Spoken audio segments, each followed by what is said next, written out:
కొంతమంది దానికి మా పార్టీలో అంటే మా గత పార్టీ నేను ఏ పార్టీలో నుంచి అయితే నేను రిజైన్ చేశానో ఆ పార్టీలో ద్వితీయ శ్రేణి నాయకులు ఎవరైతే ఉన్నారో వాళ్ళు నాకు మా నాయకుడికి మధ్యన అభిప్రాయ భేదాలను సృష్టించి జగన్మోహన్ రెడ్డి గారి మనసుని విరిచేటటువంటి ప్రయత్నం చేసి వాళ్ళు విజయం సాధించారు.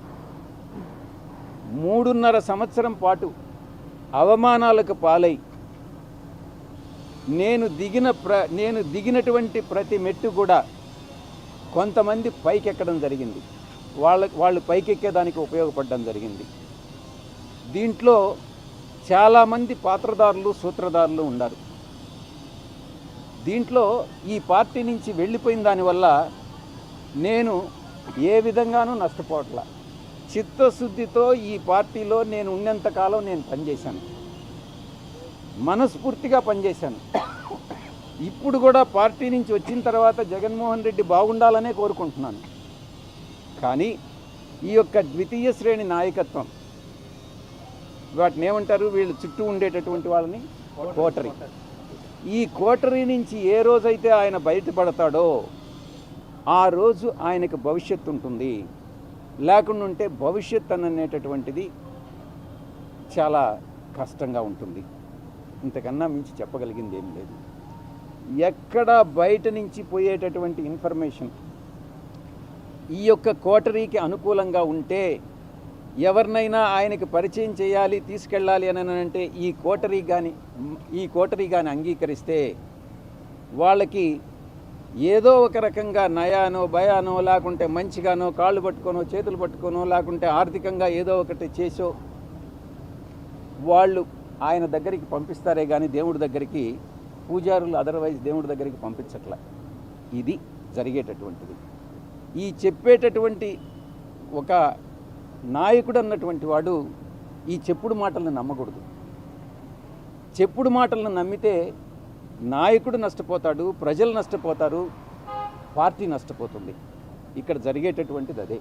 వైసీపీ పార్టీలో పూజారుల హవా నడుస్తుంది. తప్పకుండా ఏకీభవించకుండా ఉండేదానికి ఏముంది దాంట్లో. ఈ కోటరీ వల్లనే నేను ఆయనకు దూరం అయ్యా.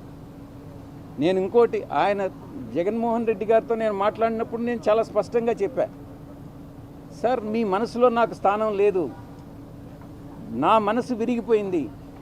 మీ మనసులో స్థానం లేనప్పుడు ఈ పార్టీలో కొనసాగాల్సినటువంటి అవసరం నాకు లేదు. కాబట్టే నేను ఈ పార్టీ వదిలి వెళ్ళిపోతున్నాను.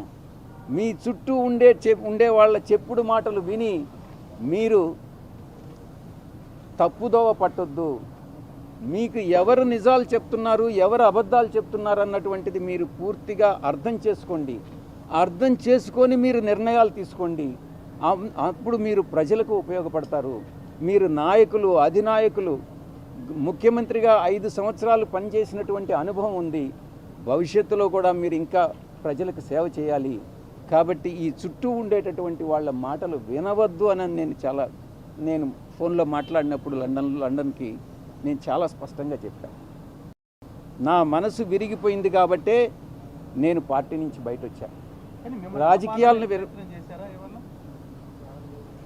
చేశారు.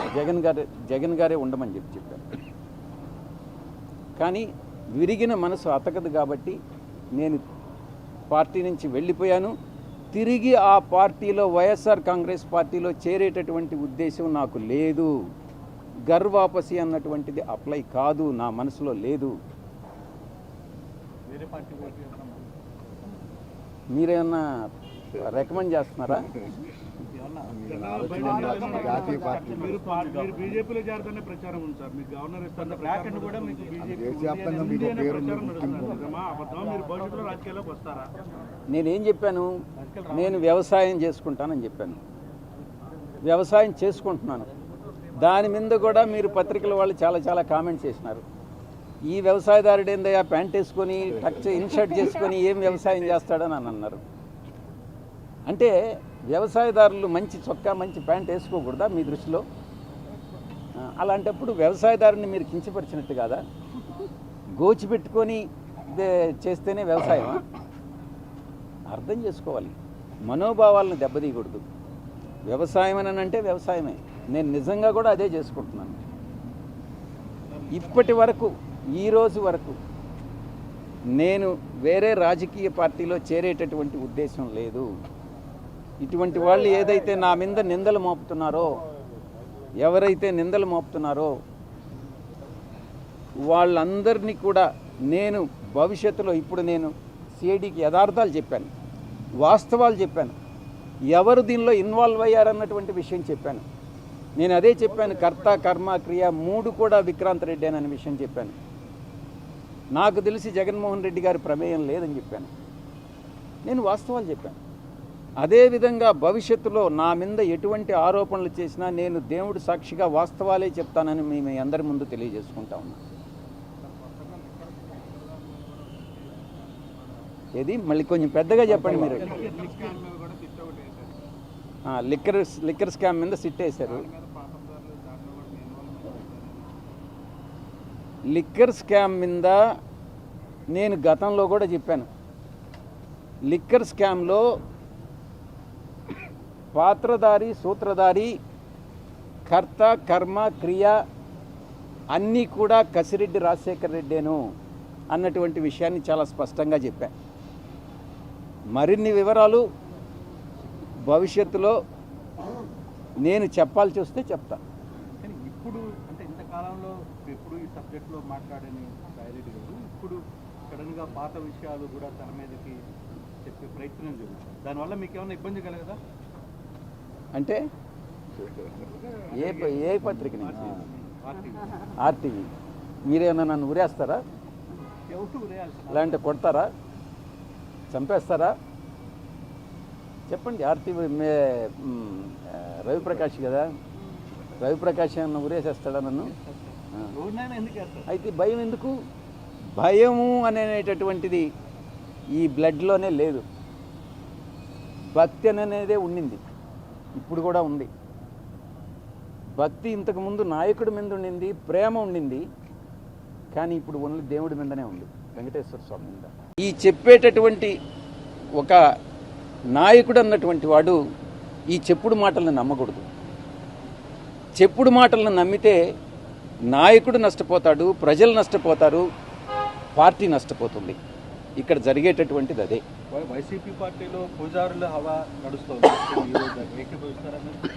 తప్పకుండా ఏకీభవించకుండా ఉండేదానికి ఏముంది దాంట్లో? ఈ కోటరీ వల్లనే నేను ఆయనకు దూరం అయ్యా.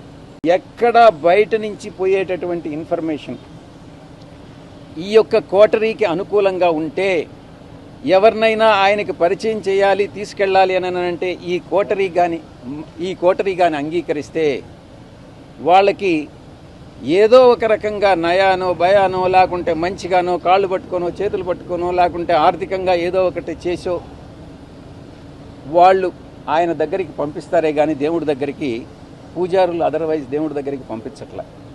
ఇది జరిగేటటువంటిది.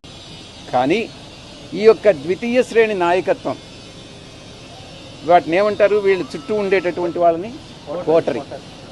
ఈ కోటరీ నుంచి ఏ రోజైతే ఆయన బయటపడతాడో ఆ రోజు ఆయనకు భవిష్యత్తు ఉంటుంది. లేకుండా ఉంటే భవిష్యత్ అనేటటువంటిది చాలా కష్టంగా ఉంటుంది. ఇంతకన్నా మించి చెప్పగలిగింది ఏం లేదు.